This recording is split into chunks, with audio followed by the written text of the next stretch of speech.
Welcome welcome welcome. स्वागत है आपका एक और नई वीडियो में। 9356 079 बोल रहे हैं भाई, ट्रैवल व्लॉग बनाओ, ज़्यादा व्यूज़ आएंगे और अर्निंग भी बढ़ेगी। हाँ, बात तो आपकी सही है, पर मैं अर्निंग के लिए नहीं करता हूँ। कुछ चीज़ें क्रिएटर जो आर्टिस्ट होता है वो अपने सेल्फ सेटिस्फेक्शन के लिए करता है। मतलब कि मैं पहले करता था ट्रैवल व्लॉगिंग, हिचहाइकिंग, और मैं इन चीज़ों को अपने साथ जोड़ के अपनी आइडेंटिटी बताता था इनको कि मैं ट्रैवल ब्लॉगर हूँ, मैं हिचहाइकर हूँ, मैं ट्रैवलर हूँ, मैं एक मतलब महान ट्रैवलर हूँ, इंटरनेशनल ट्रैवलर हूँ। ऐसे मतलब सोचता था।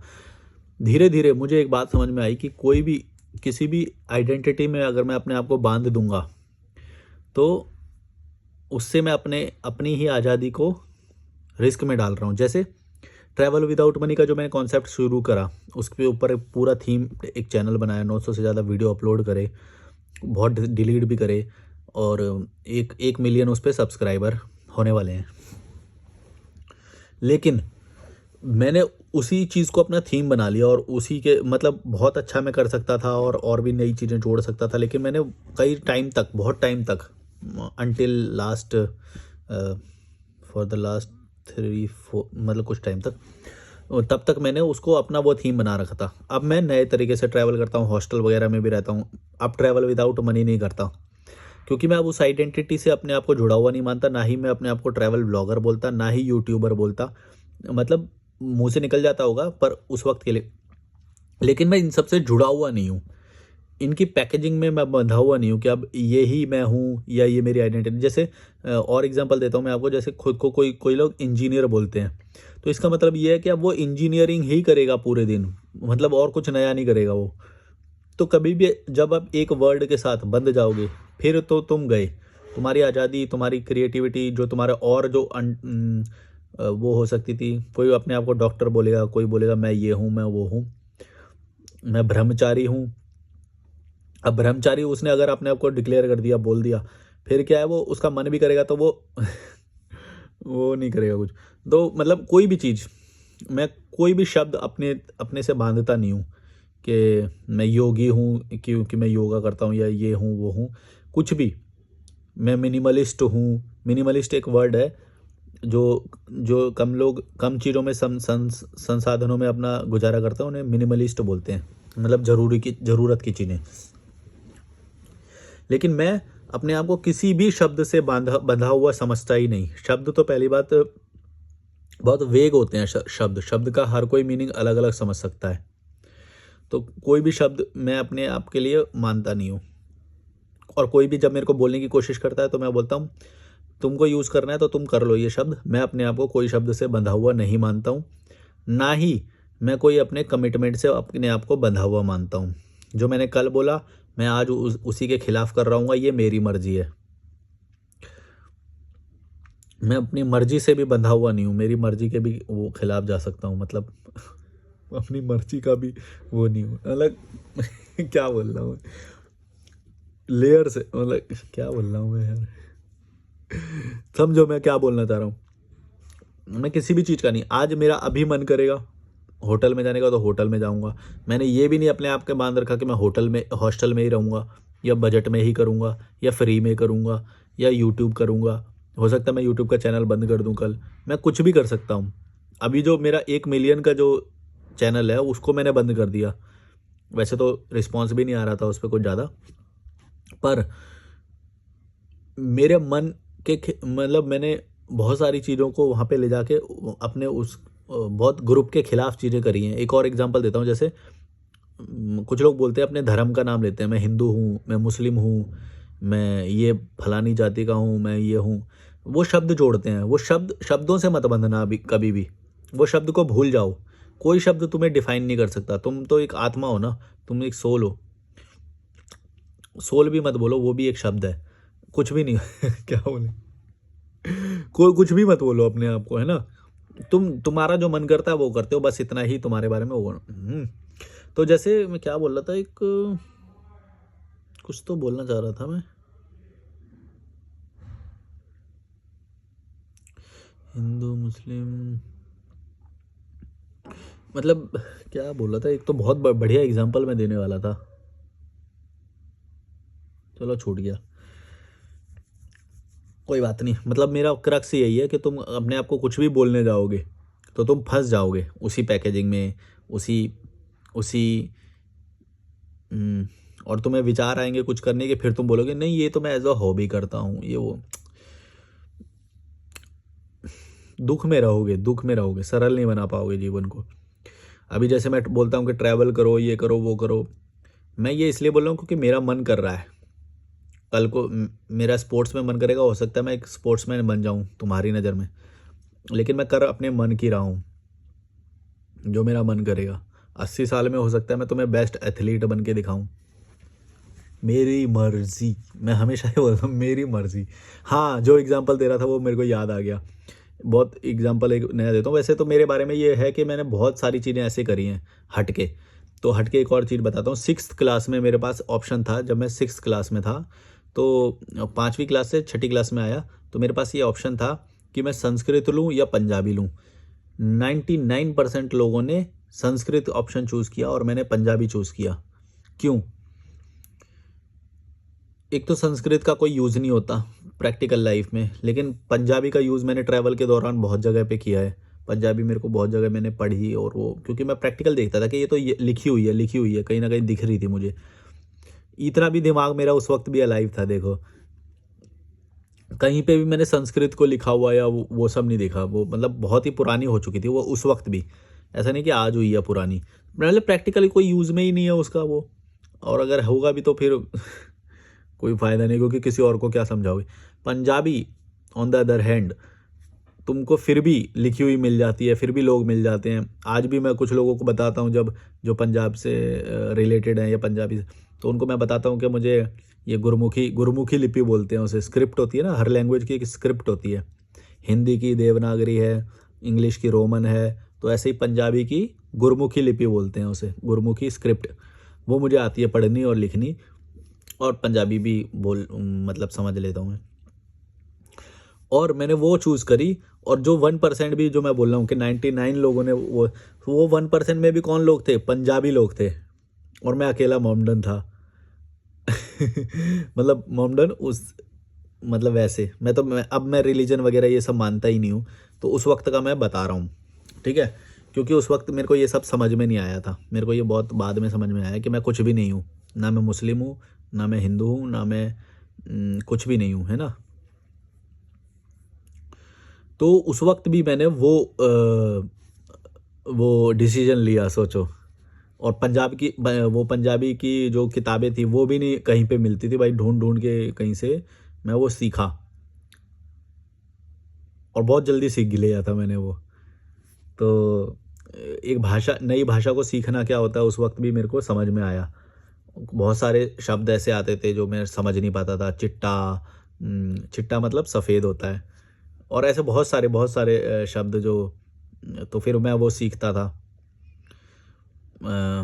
अरदास को बोलते हैं प्रार्थना, अभी भी कुछ कुछ वर्ड मेरे को ऐसे ही याद है, और मैं पढ़ लेता हूँ पूरा, है ना? तो मैं ऐसे कुछ बता रहा हूँ आपको एग्जांपल्स, कि मैंने बहुत हटके डिसीजंस लिए शुरू से, क्योंकि मैं स्ट्रांग था ना अपने आप में। बहुत सारे लोग वो सब ले रहे थे, वो बोल भी रहे थे कि तू ये कहाँ पे पढ़ेगा, इसकी किताबें नहीं मिलेंगी, और तेरे घर में थोड़ी ना पंजाबी है, वो तो पंजाबी है तो वो तो उसके घर में पंजाबी की किताबें हैं, उसके घर में पंजाबी बोली जाती है, इसलिए वो ले रहे हैं। सारे सरदार लोग थे वो। तो मैं उस पंजाबी क्लास का हमेशा रीडर हुआ करता था। मतलब थोड़े ही टाइम में मैंने इतनी सीख ली कि हर कोई, जिसको भी किताब पढ़ाई जाती थी, मतलब टीचर का पढ़ाने का तरीका ये था कि तुम पढ़ो, वो पढ़ेगा कोई, फिर वो मतलब उसका मतलब बताएंगे कि इसका क्या क्या मतलब है। नेपोलियन बोनापार्ट की भी कोई एक कहानी थी, वो भी मेरे को याद है अभी तक। नेपोलियन बोनापार्ट का मैंने पहली बार नाम सुना था, और पंजाबी में वो लिखा हुआ था। मैं ये क्या लिखा है, नेपोलियन बोनापार्ट, पता नहीं कौन सी भाषा का शब्द है। बाद में पता चला कोई, वो तो कोई वॉरियर था, ऐसा कुछ वो था। वो भविष्य में बाद में पता चला मुझे। मैं बोला नेपोलियन बोनापार्ट, बहुत अजीब सा नाम लग रहा था वो मुझे आज तक, इसलिए याद है। तो बाद में पता चला कि वो कई जगह पे है उसका नाम। तो और हिंदी में कहीं पे उसका नाम नेपोलियन बोनापार्ट का हिंदी वाले सब्जेक्ट्स में कहीं पे भी नहीं था, उसमें था पंजाबी में। तो उस वक्त सब लोग भाई मेरे को किताब पकड़ा दिया करते थे। हिंदी वाला तो मेरे लिए नॉर्मल था, इंग्लिश वाली भी मैं ही करता था रीडिंग, जो मतलब क्लास होती है ना, क्लास के सामने जो पढ़ेगा वो मैं हुआ करता था हमेशा। तो मेरे को ही पकड़ा देते थे सब, और मेरे को इसमें बेनिफिट नज़र आता था, तो हमेशा मैं ही रीडिंग करता था और मैं कभी मना नहीं करता था, क्योंकि मेरे को पता था कि अगर मैं आज यहाँ पे पढ़ूंगा और मेरे से गलती होगी तो फिर कल मैं इसके लिए और तैयारी करके आता था और ज़्यादा पढ़ता था उसे। और वो मेरी इतनी जल्दी इतनी तेज़ हो गई कि सब लोगों से ज़्यादा नंबर मेरे पंजाबी में आते थे।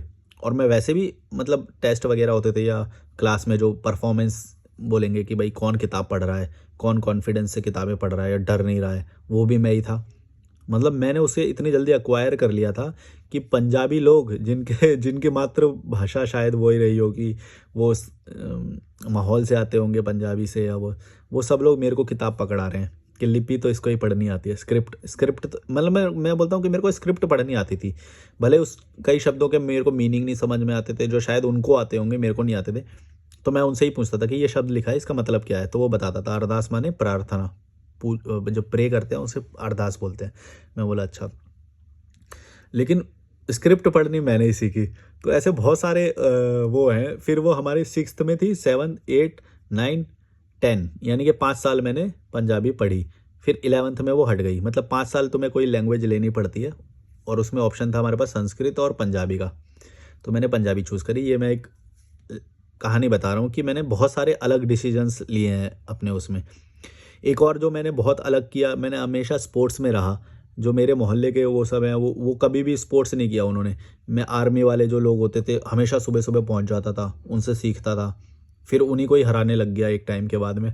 इसमें भी मैं हमेशा आगे रहा कि मैं लॉन्ग जंप, हाई जंप, वो देख के हैरान होते थे कि भाई ये मतलब और क्योंकि मैं जो भी किया ना बड़ी शिद्दत से मैं वो करता था। मतलब एक एक ट्रूथनेस होती है ना, एक ट्रूथनेस, किसी के अंदर एक ट्रूथनेस होती है। मतलब किसी भी चीज़ के प्रति वो डेडिकेटेड होता है, तो वो डेडिकेटेड है, ट्रूथफुल है उस चीज़ के लिए। तो वो मेरे अंदर था कि कोई भी चीज़ मैं करता तो पूरे उससे वो करता था। और पढ़ाई में हमेशा मैं वो रहा हूँ 70 से 80 के बीच में वाला। 70 के अराउंड मेरे सबसे ज़्यादा परसेंटेज बनी है। 12th क्लास में 55 थी, 52 या 55 थी। 12th क्लास में बहुत लो थी, क्योंकि मैंने कोचिंग नहीं पढ़ी थी, और मेरा अकाउंटिंग में और ये जो मैथ्स की वजह से बहुत सारे मेरे लो परसेंटेज हुआ। मैथ्स में मैं बहुत अच्छा नहीं था, क्योंकि मेरी वो सब मेरे को पसंद नहीं आता था, मैथ्स वाला सब्जेक्ट ज़्यादा। और अकाउंटिंग की भी मैं थ्योरी वगैरह वो सब करता था, मेरा कभी भी बैलेंस शीट टैली नहीं करता था। तो उसमें भी मतलब प्रैक्टिकलिटी जो है उसमें मैं हमेशा हारता। थ्योरी में मेरी पकड़ बहुत हमेशा अच्छी थी, और हमेशा थ्योरी में मैं मतलब फाड़ देता था। जो मतलब थ्योरी मैं सोचता था कि थ्योरी का ही हो यार, पूरा चैप्टर ना थ्योरी का हो। और इसके उलट वो बाकी लोग थे वो सब सोचते थे कि यार वो वाला है। तो मेरा थ्योरी में लैंग्वेज में पकड़ क्यों थी वो भी बताता हूँ। मैंने ना जो इंग्लिश की जो मूवीज़ आती थी और इंग्लिश के जो लेक्चर आते थे, और इंग्लिश की जो एक ज्ञानवाणी चैनल होता था, इग्नू का था वो ज्ञानवाणी। जब एफएम का ज़माना था उस वक्त, ये मोबाइल वगैरह नहीं थे, तो ज्ञानवाणी पे जो पॉडकास्ट आते थे ना उस वक्त, इंटरव्यू बोलते थे उस वक्त हम, अब तो पॉडकास्ट बोलते हैं। तो फाइनेंशियल पॉडकास्ट और ये सब मैं उस टाइम पे सुना करता था। सोचो, मेरे को क्यूरोसिटी बहुत थी, क्योंकि अभी भी मतलब मैं अपने अपने आप को इस चीज़ के लिए बड़ा वो मानता हूँ कि मतलब तू उस टाइम पे ये सब क्या कर रहा था, ज्ञानवाणी चैनल और उनके शोज़ का इंतज़ार करता था।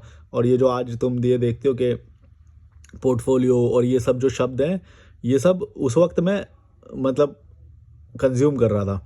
और एक और बात बताता हूँ, ये एक चैनल था, वो पूरा उनका था। वो एक संस्था है ना, ब्रह्म कुमारी करके, कुमारी शिवानी करके हैं उसमें। उनको मैं उस वक्त सुनता था जब मैं 9th या 10th क्लास में था। मतलब मैं अपने आप को मेरी मम्मी भी बोलती थी क्या सुनता रहता है तू। और मैं इंग्लिश के लिए सुनता था, और मेरे को कुछ चीज़ें कनेक्ट कर जाती थी कि हाँ यार ये तो मतलब काफ़ी इंटेलेक्चुअल बातें हो रही हैं ये वो। हालांकि मैं ऐसा नहीं बोल रहा हूँ कि मैं उन सब का अभी भी फॉलोअर हूँ, या किसी का भी मैं फॉलोअर नहीं हूँ। मैं तो भाई पहले बोलता हूँ अपनी अपने अपने बुद्धि से लोगों को चुनो और अपनी बुद्धि से चीज़ों को सुनो। मैं बस ये तुम्हें बताना चाह रहा हूँ कि मैंने इंग्लिश का जो मैं बता रहा हूँ कि मैं इंग्लिश सुनने के लिए, इंग्लिश के सबटाइटल देखने के लिए वो जो मूवीज़ देखता था और इंग्लिश चैनल देखता था, तो मेरी मम्मी हमेशा बोलती थी कि तू ये क्या अंग्रेज़ों वाली चीज़ देखता रहता है, ये तू क्या देख रहा है, ये क्या समझ में आ रहा है तुझे? फिर कुकिंग कुकिंग का एक मेरे को बहुत इंटरेस्ट था, तो मेरी मम्मी बोलती थी, "ये कि क्या है, तू ये बनाएगा क्या? ये तू क्या देख रहा है?" ऐसे बहुत सारी मेरी चीज़ें थी जो अलग थी औरों से।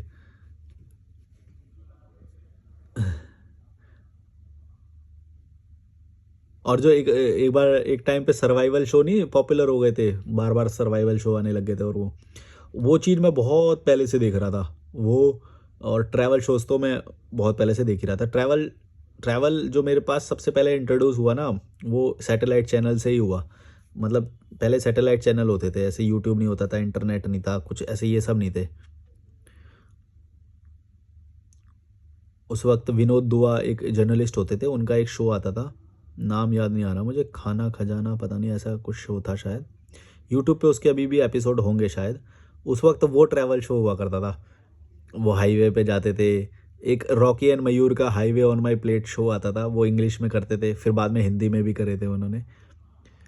Highway on my plate Apollo company से टाई अप करके वो एनडीटीवी गुड टाइम्स पे शो आता था। मेरे को याद है अभी भी काफ़ी सारा। वो इंग्लिश के लिए मैं ये सब कंटेंट कंज्यूम करता था, इसलिए मेरी इंग्लिश अभी भी काफ़ी अच्छी है। और काफ़ी टाइम तक लेकिन सुनने के बाद भी मेरे को बोलने का कॉन्फिडेंस नहीं आया था। फिर बोलने का कॉन्फिडेंस मेरे को याद है अभी भी, जो मैंने सबसे पहले ढंग से जो इंग्लिश बोली, वो मेरे को याद है, मैं जब गोवा में गया था। गोवा में मेरे को इंग्लिश बोलनी पड़ी और मेरे को कहीं भी इन्फीरियर फ़ील नहीं हो रहा था। उससे पहले मेरे को इंग्लिश आती थी लेकिन बोलने का कभी भी मौका नहीं मिला। फिर विदेश में गया तो विदेश में तो और जगह कई जगह पे मैंने बोला इंग्लिश में, और उसके बाद से कॉन्फिडेंस भी आने लग गया मेरे को इंग्लिश में, और मैं काफ़ी सही इंग्लिश अभी भी बोल लेता हूँ, समझ लेता हूँ, और अब इन्फीरियॉरिटी फ़ील नहीं होती मुझे। लेकिन एक टाइम था जब मेरे को आती है लेकिन फिर भी बोलने में बड़ा अजीब-सा लगता था कि इंग्लिश बोलेंगे क्या? हम हाई हाई क्लास लोग हैं क्या? और कुछ गलती हो गई तो ऐसा, मतलब कॉन्शियसनेस रहती थी इस बारे में। अब कॉन्शियसनेस नहीं रहती है, गलत बोलूँगा मैं तो और बोलो, नहीं आती, मेरी मातृभाषा नहीं है, तो मैंने एक टाइम ऐसे में गलत बोलूँगा और बोलो। लेकिन ये जो सबटाइटल वाला जो मैंने बताया ना, और जो सुनने से जो होता है, वो जो ये जो पास्ट टेंस और ये सब पढ़ाते थे ना, मैं कभी भी वो रूल, ग्रामेटिकल रूल मेरे को कभी भी याद नहीं होते थे। वो बोलते थे कि ये प्रेजेंट पास्ट टेंस होएगा तो ये हैव बीन लगाते हैं या हैड बीन या ये वो लगाते हैं। मैं बोला ये तो मेरे को नेचुरली पता है। It's been here for long ऐसा करके अगर शब्द होगा तो इसका मतलब है कि भाई ये यहाँ पे बहुत देर से, मतलब मेरे को इंग्लिश ग्रामेटिकल रूल की वजह से नहीं आ रही थी, मतलब वो नेचुरली आ रही थी। मतलब मेरे को कैसे वो बोलना है, अगर मेरे को पास्ट टेंस बोलना है तो मेरे को पता है वॉज लगाना है, प्रेजेंट बोलना है तो इज लगाना है। ये चीज़ मैंने को नेचुरल इंटेलिजेंस से पता चल रही थी। जब वो रूल बाद में हमने स्कूल में पढ़े तो रूल मेरे को वो समझ में नहीं आए। मतलब रूल रूल से नहीं जाता था मैं। अगर मेरे को कोई सेंटेंस पढ़ना है, वो पढ़ना है और फिल इन द ब्लैंक्स करना है उसके अंदर कोई टेंस का, मैं रूल से नहीं करता था, मैं बस सेंटेंस पढ़ता था, मेरे को पता है कि इसके अंदर क्या आएगा। मतलब तुम समझ रहे हो मैं क्या बोल रहा हूँ? अगर कोई इसमें कोई ट्यूटर होंगे, टीचर होंगे ना, जो उनको ये बात समझ में आ रही होगी कि एक टाइम के बाद तुम्हें ये याद रखने की जैसे मान लो हिंदी का है, हिंदी की तुमको अल्फ़ाबेटिकल ऑर्डर याद नहीं होगा, है ना? जैसे एबीसीडी होता है ना, वैसे ही आ से अनार, बी से ब, आ से अनार, आ से आम, ऐसे होता है। तो उसका अल्फ़ाबेटिकल ऑर्डर याद नहीं होगा लेकिन तुम्हें हिंदी पढ़नी फिर भी आती है। सेम लॉजिक से मैं हिंदी इंग्लिश का कोई भी सेंटेंस बना सकता था, और फिल इन द ब्लैंक्स या मैचिंग करने वाला जो आता था, या जंबल्ड सेंटेंस जो होते थे, जंबल्ड सेंटेंस में ज़्यादा ग्रामेटिकल वो यूज़ होता था कि पहले सब्जेक्ट आएगा या फिर वो आएगा, फिर वो आएगा, फिर वो आएगा, ऐसे करके कोई रूल होते थे। और मैं सेंटेंस को पढ़ के ही बता देता था कि पहले आई आएगा, I was not able to find it, ऐसा करके आएगा। ये मैं अगर जंबल्ड सेंटेंस बोलते थे उस वक्त, तो जंबल्ड होएगा तो वो मेरे नेचुरल इंटेलिजेंस से मैं उसको सॉल्व कर देता था, मतलब बहुत ही ईजिली और बहुत जल्दी। मैं ऐसे नहीं करता था कि पहले सब्जेक्ट आएगा, फिर वर्ब आएगा, फिर आर्टिकल आएगा, फिर ये आएगा। ऐसा कोई रूल मेरे को आज भी याद नहीं है। मैंने अभी बोल तो दिया तुम्हारे सामने, ये सब मेरे को याद है, पर मेरे को ये याद नहीं कि इनका ऑर्डर क्या होता है, अभी भी याद नहीं है मुझे। तो अगर मैं वो रूल फॉलो करके वैसे जाऊँगा तो वो तो मैकेनिकल हो जाएगा काफ़ी। तो मेरे को नेचुरल और तुम किसी बच्चे से भी जो अंग्रेज़ी जिसने शुरुआत से बोली है, चाहे वो अफ्रीका का हो, यूरोप का हो, जहाँ पे भी अंग्रेज़ी बोली जाती है, उससे अगर तुम सेंटेंस बनवाओगे वो जम्बल्ड वाला, वो वैसे ही बनाएगा, रूल से नहीं बनाएगा। वो रूल उसको नहीं पता कि सब्जेक्ट, वर्ब, एडवर्ब, मॉडल, ये सब नहीं पता उसे, ग्रामर नहीं पता उसे। उसी उससे मेरा ये बड़ा वो हुआ। तो कई बार मैं जब किसी को रूल रूल पढ़ते हुए देखता भी था ना कि वो पढ़ रहा है कि ये क्या आएगा, मॉडल होते थे उसके अंदर। मैं बोला ये सारे तो मेरे को वैसे ही मेरे को वैसे ही पता, तू कोई भी सेंटेंस बोलो, और वो हैरान होते थे, यार तू ये कैसे बोला। मैं बोला कि भाई ये नेचुरल है, जो भी भाषा तुम्हें सीखनी है उसके रूल्स मत सीखो, उस भाषा को ही सुन लो। अब म्यूजिक चल रहे हैं नीचे शायद। और ऐसी मैंने मतलब बहुत सारी अलग चीज़ें करी यार, मैं क्या बताऊँ, मेरे को जितनी याद आती है मैं उतनी बताता रहता हूँ। बहुत अलग अलग चीज़ें, जैसे ये ट्रैवल भी एक अलग चीज़ है। ट्रैवल उस सोसाइटी के हिसाब से ही बहुत अलग था। और भी बहुत बहुत मतलब मेरे को ऐसे अभी याद नहीं आ रही है। हाँ, दिल्ली में ना एक बस का पास बनता था 30 रुपये का। ब्लू लाइन बस होती थी उस वक्त शायद। उस वक्त थोड़ी सी बची थी जब मेरे को वो अवेयरनेस, उस वक्त वो हट के ना हरी वाली बसें आ रही थी दिल्ली में डीटीसी की। तो मैं 30 रुपये का पास बनवाता था और पूरी दिल्ली में घूमता था भाई। मतलब देखने के लिए मेरे को क्यूरोसिटी थी कि पूरी दिल्ली है क्या। कोई भी बस में बैठ जाता था और देखता रहता था ऐसे फाड़ फाड़ के, अरे इंडिया गेट, इंडिया गेट यहाँ पे है, अच्छा, अरे ये क्या है, राष्ट्रपति भवन, अच्छा ये, अच्छा, ऐसे करके मतलब पूरा दिल्ली मैंने देखा। और ऐसा रोज़ करता था मैं। मतलब मेरे को ऐसा लगता था कि ये मेरा जो पैसा है ये बहुत अच्छा यूटिलाइज हो रहा है, क्योंकि मेरी क्यूरोसिटी बहुत शांत हो रही थी। फिर वो कोई मेरे को जब बताता था तो लोधी गार्डन या सफदरजंग या ये सब वो सब, तो ये सब मेरे को मतलब ऐसे पता था कि हाँ वो तो वहाँ पे है, वो वहाँ पे है। और मेरे विज़न बहुत बड़ा हो गया था उस वक्त। वो जब मैंने ये सब कर दिया उसके 4-5 साल बाद, जब मेरे दोस्त और वो सब ऐसे बोलते थे कि यार तूने वो देखा है, वो देखा है? मैंने बोला हाँ, तो वो ये है ना दिल्ली में। मतलब मैं मेरे लाइफ में वो नॉर्मल की तरह आ गया था, और वो उस वक्त डिस्कवर कर रहे थे उस चीज़ को। तुम समझ रहे हो मैं क्या बोलना चाह रहा हूँ? कि कोई स्टैंडर्ड तुम्हारे लिए इतना नॉर्मल हो चुका है कि तुम उसके लिए बात भी नहीं करोगे, और तब कोई तुम्हारे आगे वैसे बात कर रहा है कि वो तुम बोल रहे हो यहाँ वो तो रहा वहाँ पे, बोला तू गया है वहाँ पे? बोला हाँ मैं तो उसके सामने से ही गुजरता हूँ। बोला कैसे जाता है तू? बोला बस का पास बनता है, बस का पास बना के चले जाओ। बोला अच्छा, ये तो मतलब कहाँ से बनता है वो बस का पास? मैं बोला वो जो कंडक्टर बैठा होता है वही बना के दे देता है, 1 दिन तक वैलिड होता है, कहीं भी घूमो तुम दिल्ली में। बोला अच्छा, ये तेरे को कहाँ से पता चला? और मैं जब उससे पूछ रहा था कि भाई तू चल हम दिल्ली में घूम के आते हैं कहीं, तो तब उसने मना कर दिया। तब वो लुच्ची हरकतें करते थे, चौक पे बैठने वाली जो होती हैं, मतलब वही जो छोटे मोहल्लों में जो होता है, वो सब कर रहे थे। और मैं उस वक्त अपने आप को एजुकेट कर रहा था। मतलब मैं एजुकेशन ही मानता हूँ इसको, कि तुम नई चीज़ें जब देख रहे हो, ऑब्जर्व कर रहे हो, तो वो तुम्हारे लिए एजुकेशन ही है। कि पालिका बाजार का जो अंदर का जो नीचे का एरिया है, फिर अग्रसेन की बावली, या ये सब तुम देख रहे हो ना, ऑब्जर्व भी कर रहे हो, क्योंकि निकले ही नहीं ना बाहर, कभी निकले ही नहीं, मम्मी पापा ने कभी घुमाया ही नहीं। तो फिर तो हाँ, बस 2 चीज़ देखी थी मैंने जो उन्होंने घुमाई, वो एक निज़ामुद्दीन दरगाह और एक जामा मस्जिद पे हमने रमज़ान खोला था, वो मुझे याद है। वो जब मैं बहुत ही छोटा था, पता नहीं मेरी मेमोरी बहुत शार्प है कि मेरे को ये सब याद है, कि मेरे को बस वो 2 ही जगह हमने घूमी, वो याद है मुझे। इसके अलावा हमने कभी कुछ घूमा ही नहीं, देखा ही नहीं। और वो भी देखा तो फिर मतलब ऐसा है कि तुम गए वहाँ पे, उतरे, बस वो तुमने वो देख लिया।